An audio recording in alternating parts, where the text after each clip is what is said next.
Assalamualaikum warahmatullahi wabarakatuh. Kami dari kelompok 7 ingin membahas hasil presentasi kami yang berjudul Ilmu Hadis dan Aplikasinya.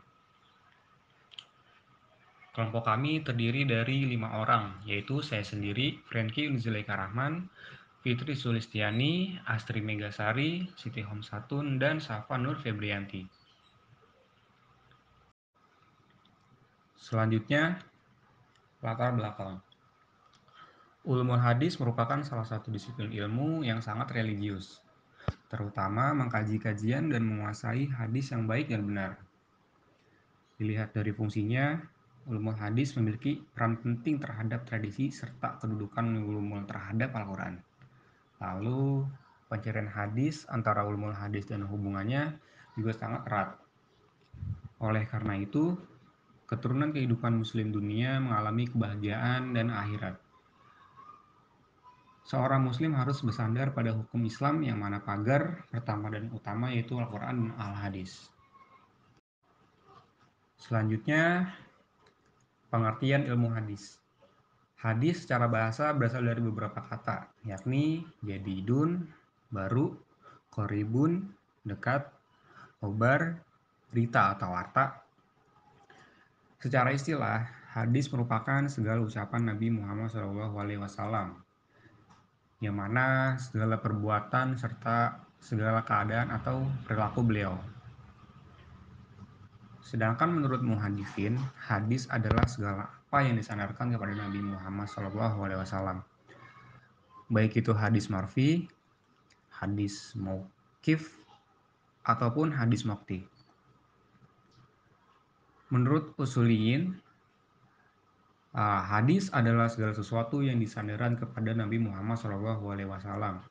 Selain Al-Quran Karim, baik berupa perkataan, perbuatan, maupun takrir, Nabi yang bersangkut paut dengan hukum syara.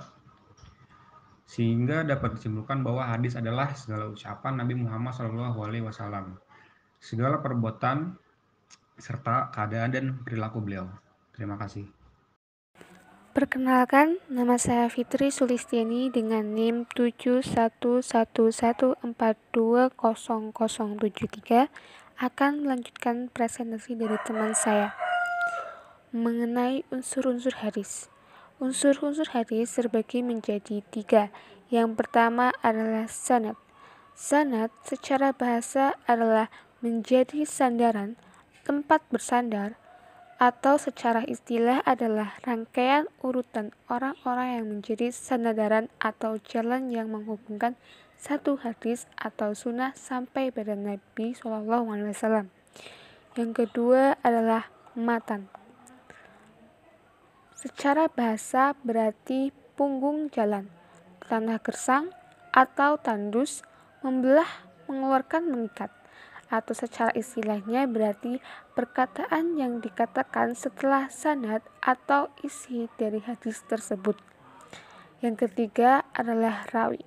Rawi berarti orang yang memindahkan hadis dari satu guru kepada orang lain atau membukukannya ke dalam suatu kitab hadis.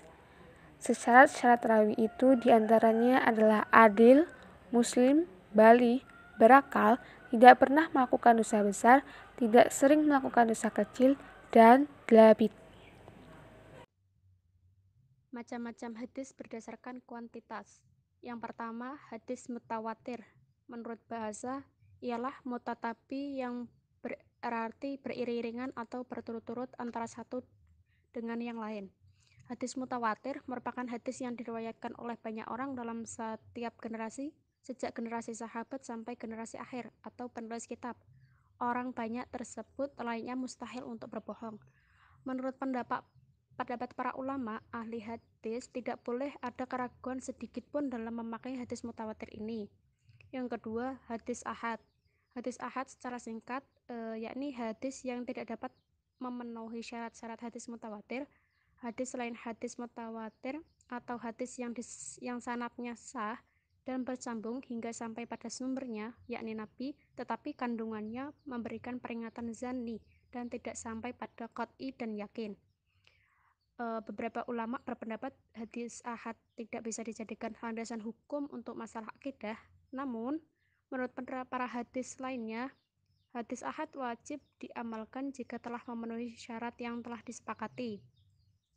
Adapun hadis ahad dibagi menjadi 3 macam, yakni A. Hadis masyhur, hadis yang diriwayatkan oleh 3 orang atau lebih namun belum mencapai derajat mutawatir. B. Hadis aziz, hadis yang diriwayatkan oleh 2 orang pada satu habaqah, kemudian pada habaqah selanjutnya banyak rawi yang meriwayatkannya.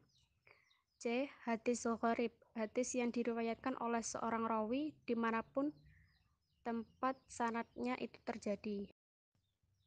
Fungsi hadis. Adapun fungsi hadis sebagai berikut: mengukuhkan hukum-hukum yang telah disebutkan dalam Al-Quran. Kedua, menafsirkan ayat-ayat Al-Quran yang bersifat mujmal atau global. Ketiga, membatasi keumuman Al-Quran. Keempat, menetapkan hukum yang belum terdapat dalam Al-Quran. Adapun beberapa cara yang dapat mengamalkan dan mengaplikasikan hadis dalam kehidupan sehari-hari, yakni yang pertama, menjadikan hadis Al-Quran dan hadis sebagai pedoman dalam kehidupan berkeluarga. Rumah tangga muslim adalah rumah tangga yang dibangun di atas petunjuk Allah Subhanahu wa taala dan Rasulnya. Dalam kehidupan berkeluarga, Allah Subhanahu wa taala dan Rasulnya banyak memberikan bimbingan. Yang kedua, menjadikan Al-Quran dan hadis sebagai pedoman dalam kehidupan pribadi. Setiap muslim wajib menggunakan Al-Quran dan hadis sebagai pedoman hidupnya sehari-hari. Baik, saya Safa akan melanjutkan pemaparan yang telah disampaikan oleh Siti Khomsatun. Poin selanjutnya yaitu menjadikan Al-Quran dan hadis sebagai pedoman dalam kehidupan bermasyarakat. Manusia adalah makhluk sosial, artinya manusia selalu memerlukan orang lain dalam berinteraksi. Agar tercipta suatu masyarakat yang baik, Al-Quran memberikan berbagai petunjuk. Lalu, menjadikan Al-Quran dan hadis sebagai pedoman dalam kehidupan berbangsa dan bernegara. Manusia diciptakan Allah Subhanahu wa taala dengan bersuku-suku dan berbahasa-bahasa. Tentu saja manusia memiliki kebiasaan yang berbeda-beda. Untuk itu, manusia harus saling menghargai agar terwujud kehidupan yang rukun sehingga dapat hidup aman dan sejahtera. Yang terakhir yaitu menjadikan Al-Quran dan hadis sebagai hakim dalam menyelesaikan masalah. Dalam kehidupan sehari-hari, manusia selalu dihadapkan dengan berbagai persoalan. Sebagai seorang mukmin, semua persoalan segera diselesaikan sesuai petunjuk Al-Quran dan hadis.